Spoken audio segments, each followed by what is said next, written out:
സംസ്ഥാനത്തെ ആദ്യ വനിതാ DGP. ഇപ്പോൾ വിലാസം ശാസ്തമംഗലത്തെ കൗൺസിലർ. നിലവിൽ നിയമസഭയിൽ വട്ടിയൂർക്കാവിൽ നിന്നും MLA NDA സ്ഥാനാർത്ഥിയായി മത്സരിക്കുന്നു ആർ ശ്രീലേഖ. ഇപ്പോൾ BJPയുടെ റിപ്പോർട്ടുകൾ പുറത്തു വരുന്നത് പ്രകാരം ശ്രീലേഖയ്ക്ക് 3-ാം സ്ഥാനത്തേക്ക് തള്ളപ്പെടുമെന്നാണ് പറയുന്നത്. അവിടെ ഈ VK പ്രശാന്തിനും മുരളീധരനും തമ്മിലുള്ള ടൈറ്റ് മത്സരമാണ്. അവരുടെ ഒരു ഭാവി നമുക്ക് ജസ്റ്റ് ഒന്ന് നമുക്ക് സംസാരിക്കാം അല്ലേ?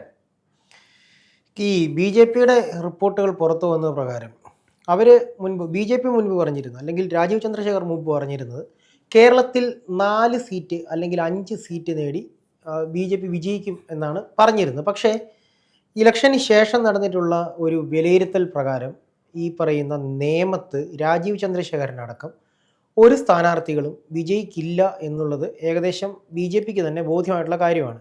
അതിൽ തന്നെ പിന്നെയും ഒരു സംശയം പറയുന്നതെന്ന് ചോദിച്ചു കഴിഞ്ഞാൽ, ഈ പറയുന്ന നേമത്ത് 2-ാം സ്ഥാനത്തേക്ക് വരുവാനുള്ള സാധ്യത ഉണ്ട് എന്നിരിക്കെ ആർ ശ്രീലേഖ മത്സരിച്ചിട്ടുള്ള റിട്ടയർഡ് DGP ആയിട്ടുള്ള ആർ ശ്രീലേഖ IPS റിട്ടയർഡ് മത്സരിച്ചിട്ടുള്ള വട്ടിയൂർക്കാവ് ഒരു കാരണവശാലും BJPക്ക് ലഭിക്കില്ല എന്നുള്ളത് BJP ഘടകങ്ങൾക്ക് തന്നെ വ്യക്തമായും ബോധ്യപ്പെട്ടിട്ടുള്ള കാര്യമാണ്.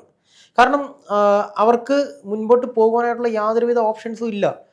2-3 പ്രശ്നങ്ങളാണ് ഇവരെ ശരിക്കും ബാധിച്ചിട്ടുള്ളത്. ഒന്ന്, പാലക്കാട് നടന്നിട്ടുള്ള നോട്ട് വിവാദവും അതുപോലെ തന്നെ സ്ഥാനാർത്ഥിയെ തടഞ്ഞതുമായിട്ടുള്ള പ്രശ്നങ്ങൾ. പിന്നെ പാർട്ടിക്കുള്ളിൽ തന്നെയുള്ള ചെറിയ പടലപ്പിണക്കങ്ങൾ. രാജീവ് ചന്ദ്രശേഖരൻ്റെ കോർപ്പറേറ്റ് ബുദ്ധി നേമത്ത് വർക്ക് ചെയ്തിട്ടില്ല. നേമത്ത് രാജീവ് ചന്ദ്രശേഖരൻ മത്സരിക്കാതെ മറ്റേതെങ്കിലും ഒരു സ്ഥാനാർത്ഥിയെ നിർത്തുകയും കേരളത്തിൽ അങ്ങോളം ഇങ്ങോളമുള്ള 14 സെൻറ്ററുകളിലെയും, അതായത് 14 ജില്ലകളിലെയും 140 കേന്ദ്രങ്ങളിലെയും സ്ഥാനാർത്ഥികളുടെയും ഇലക്ഷൻ്റെയും കാര്യങ്ങൾ രാജീവ് ചന്ദ്രശേഖരൻ കോർഡിനേറ്റ് ചെയ്യുകയുമായിരുന്നുവെങ്കിൽ ഈ പറഞ്ഞ 4 കേന്ദ്രങ്ങളിൽ വിജയം എന്നത് സുനിശ്ചിതമായിരുന്നു. പക്ഷേ അയാൾ എന്താണ് ചെയ്തതെന്ന് ചോദിച്ചു കഴിഞ്ഞാൽ, നേമത്ത് അദ്ദേഹം മത്സരിച്ചു. ഏറ്റവും കൂടുതൽ സാധ്യത ഉണ്ടായിരുന്ന നേമം സീറ്റിൽ ഈ പറയുന്ന കോർപ്പറേഷൻ ഭരണത്തിൽ, തദ്ദേശീയ തെരഞ്ഞെടുപ്പിൽ നടന്നിട്ടുള്ള കോർപ്പറേഷൻ നേടിയ വിജയത്തിൻ്റെ ആ ഒരു ആത്മവിശ്വാസത്തിലാവാം നേമത്ത് ഈ പറയുന്ന രാജീവ് ചന്ദ്രശേഖരൻ മത്സരിക്കാൻ നിന്നിട്ടുള്ളത്.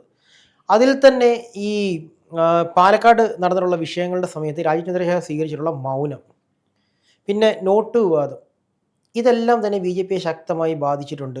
അത് ജനങ്ങൾ കണ്ടുകൊണ്ടാണ് ഇരിക്കുന്നത്. പിന്നെ ശോഭയുടെ തൻപോരായ്മയും BJPയെ ശക്തമായി തന്നെ ബാധിച്ചിട്ടുണ്ട്.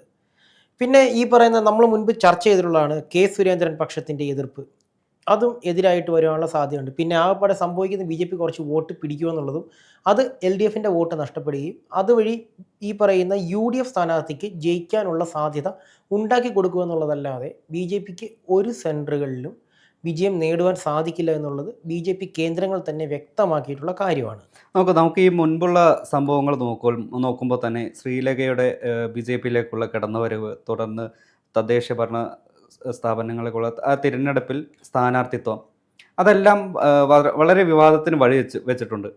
ഈ ശാസ്തമംഗലത്ത് കൗൺസിലറായി വിജയിച്ചതിന് ശേഷം ഒരുപാട് ആരോപണങ്ങൾ ശ്രീലേഖയ്ക്ക് നേരിടേണ്ടി വന്നിട്ടുണ്ട്. ഇപ്പോൾ VK പ്രശാന്തായിട്ടുള്ള ആ ഒരു ഓഫീസ് റൂമിൻ്റെ തർക്കമായാലും, അല്ലെങ്കിൽ ഒരു BJP കൗൺസിലർമാർ പ്രധാനമന്ത്രിയുമായി കാണാൻ ഡൽഹിക്ക് പോകുന്നതിനിടെ ഇതിൽ നിന്ന് വിട്ടുനിന്നതും, കൂടാതെ BV രാജേഷ് മേയറായി സ്ഥാനമേറ്റതിന് ശേഷം മോദി തിരുവനന്തപുരത്ത് വന്നിരുന്നല്ലോ. അപ്പോൾ ആ ഒരു വേദിയിൽ നിന്നും വിട്ടു നിൽക്കുന്നതുമായുള്ള ഒരുപാട് കാഴ്ച കണ്ടു.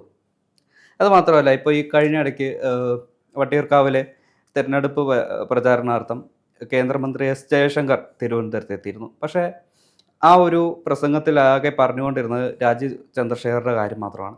ഇതിൽ ചൊടിച്ച് ശ്രീലേഖ ഇറങ്ങിപ്പോയിരുന്നു. പിന്നെ ഈ BJP പ്രവർത്തകർ അനുനയിപ്പിച്ചിട്ടാണ് അവരെ വേദിയിലേക്ക് ഇരുത്തിയത്.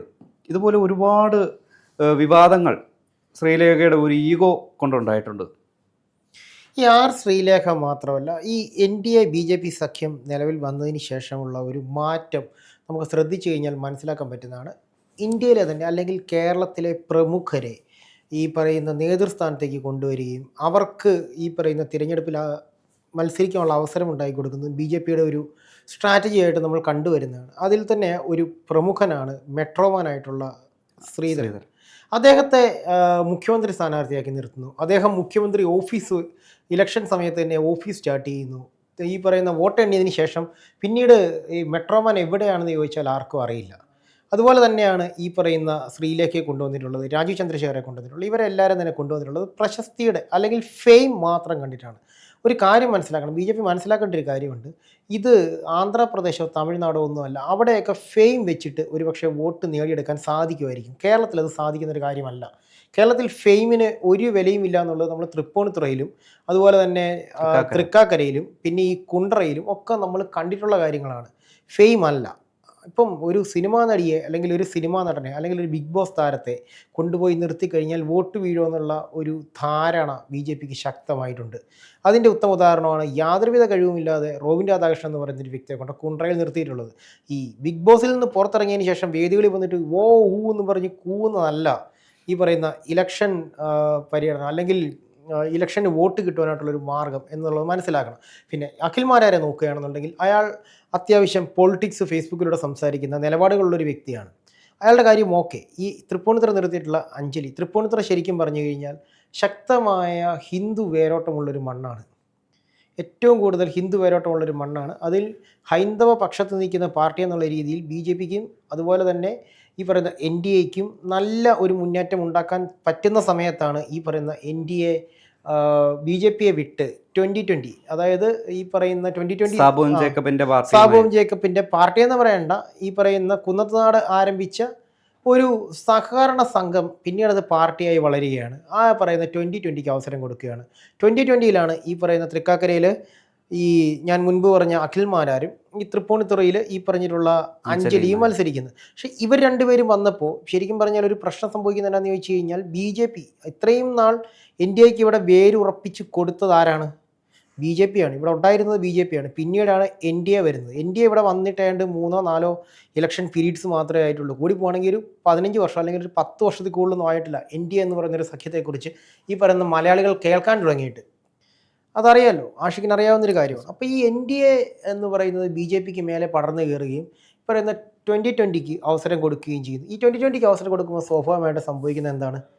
ബി ജെ പി ഘടകങ്ങൾ ഇതിൽ നിന്ന് വിട്ടു നിൽക്കുകയാണ്. ഈ ഇലക്ഷനിൽ നിന്ന് പൂർണ്ണമായിട്ട് തന്നെ വിട്ടു നിൽക്കും. അതൃപ്തരാണ് അവർ പാർട്ടിയിൽ തന്നെ, പൂർണ്ണമായും അതൃപ്തരാണ്. കീഴ്ഘടകങ്ങൾ തന്നെ അതൃപ്തരാണ്. ഇപ്പോൾ ഈ ശ്രീലേഖയുടെ കാര്യം തന്നെ എടുത്താൽ അവരെ സ്ഥാനാർത്ഥി തദ്ദേശ തെരഞ്ഞെടുപ്പിൽ മത്സരിപ്പിച്ചാലും അല്ലെങ്കിൽ ഇവർ ഈ നിയമസഭാ തെരഞ്ഞെടുപ്പിലേക്ക് ആ ഒരു MLA മത്സരിക്കാനുള്ള ആ സീറ്റ് ചോദിച്ചു വാങ്ങുകയായിരുന്നു. കാരണം അതുമായിട്ട് ബന്ധപ്പെട്ട് ഒരുപാട് പ്രശ്നങ്ങൾ ആ ഒരു പാർട്ടിയിൽ തന്നെ ഒരുപാട് പിണക്കങ്ങൾ കാര്യങ്ങളും ഉണ്ടായിട്ടുണ്ട്. അത് വാർത്തകൾ നമ്മൾ ഒരുപാട് കണ്ടതുമാണ്. അത് മാത്രമല്ല 33 വർഷത്തെ സർവീസ് കഴിഞ്ഞ് റിട്ടയർ ആയതാണ് മുൻ DGP. 2024 ആ ഒരു സമയത്ത് ഇവർ BJPയിൽ അംഗത്വം നേടുന്നു. തുടർന്ന് കുറഞ്ഞ ഒരു സമയത്തിനുള്ള ആ ഒരു സ്ഥാനാർത്ഥിത്വം നേടുമ്പോൾ ഈ വർഷങ്ങളോളം പാർട്ടിയിലുള്ള BJP പാർട്ടിയിലുള്ള പ്രവർത്തകർ അവർക്ക് ഇത് ഉറപ്പാണ്. കാരണം ആ ഒരു വിയോജിപ്പ് പൂർണ്ണമായും ഈ VK പ്രശാന്ത് ആയാലും K മുരളീധരൻ ആയാലും ഇവർക്ക് ഒരു വിജയ സാധ്യതയിലേക്ക് അവർക്ക് വോട്ടായി മാറും.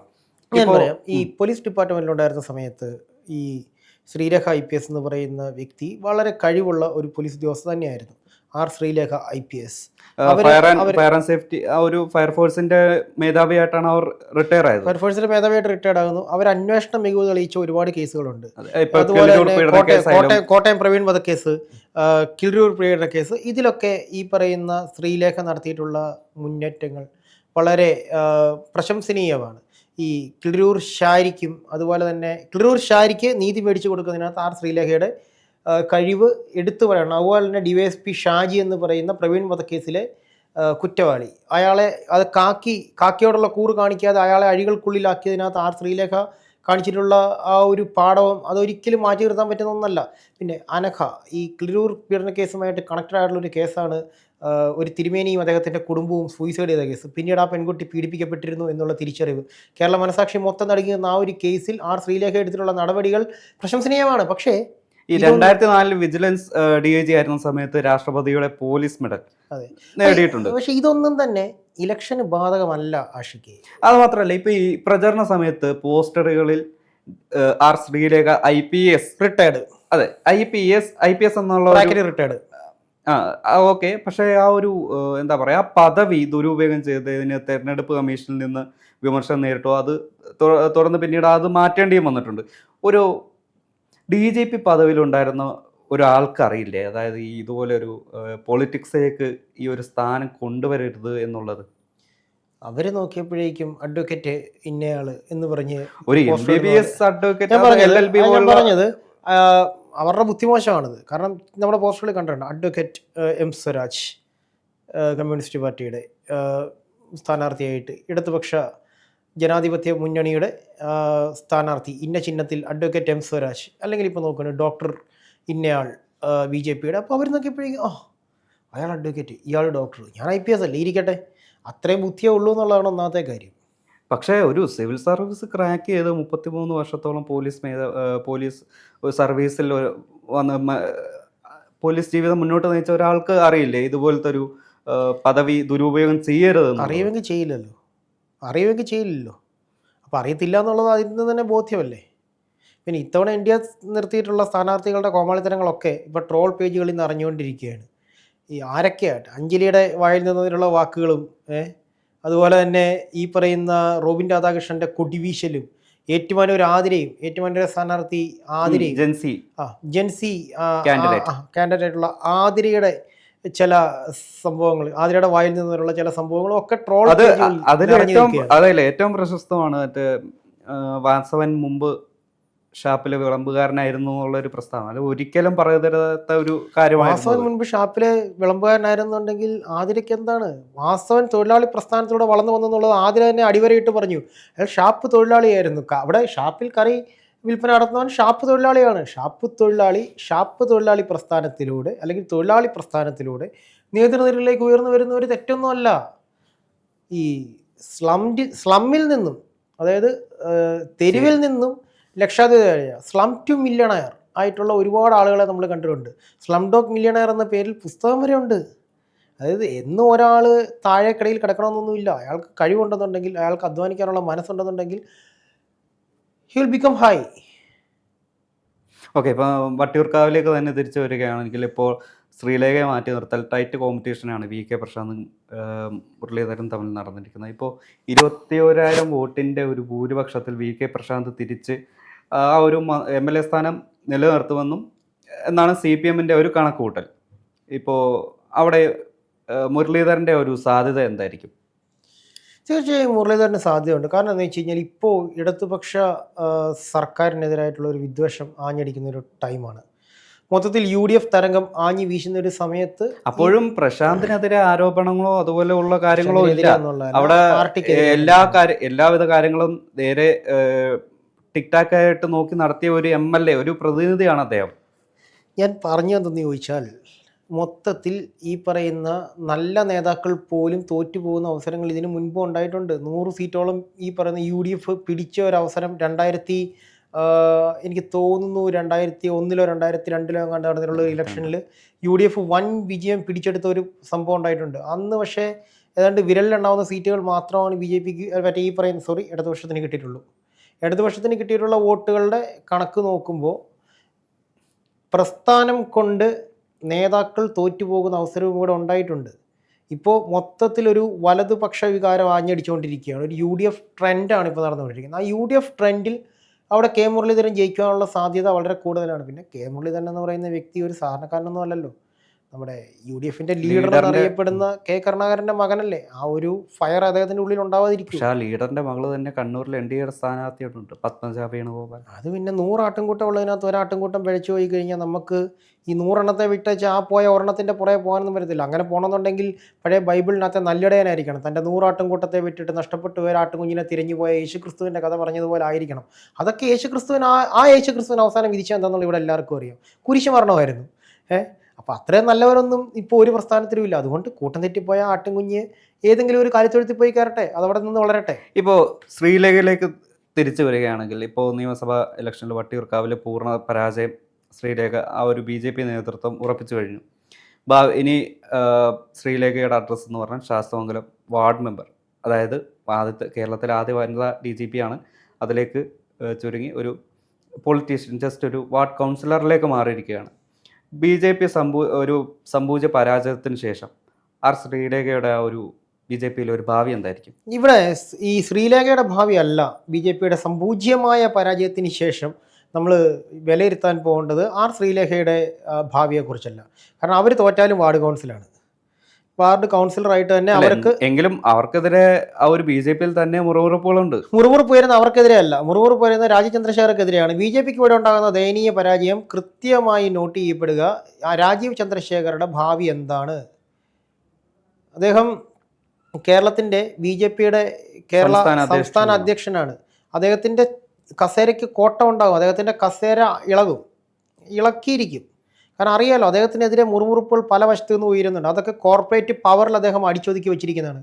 ഇതെല്ലാം തന്നെ അടക്കി വെച്ച തിരമാല കരയിലേക്ക് ഇടിച്ചു കയറുന്നത് പോലെ ഈ വിദ്വേഷങ്ങളെല്ലാം കൂടി തിരിച്ച് അടിച്ച് കയറുന്നത് 4-ാം തീയതി വൈകുന്നേരത്തോടു കൂടിയായിരിക്കും. പിന്നീടുള്ള ദിവസങ്ങൾ വിലയിരുത്തലുകൾ, കുറ്റപ്പെടുത്തലുകൾ, പഴിയാറലുകൾ. അവസാനം രാജീവ് ചന്ദ്രശേഖർക്ക് തൻ്റെ കസേര ഉപേക്ഷിച്ച് പഴയ കോർപ്പറേറ്റ് ലാൻഡിലേക്ക് തന്നെ തിരിച്ചു പോകേണ്ട അവസ്ഥ വരുമെന്നുള്ളത് നിസ്സംശയം പറയേണ്ടി വരും.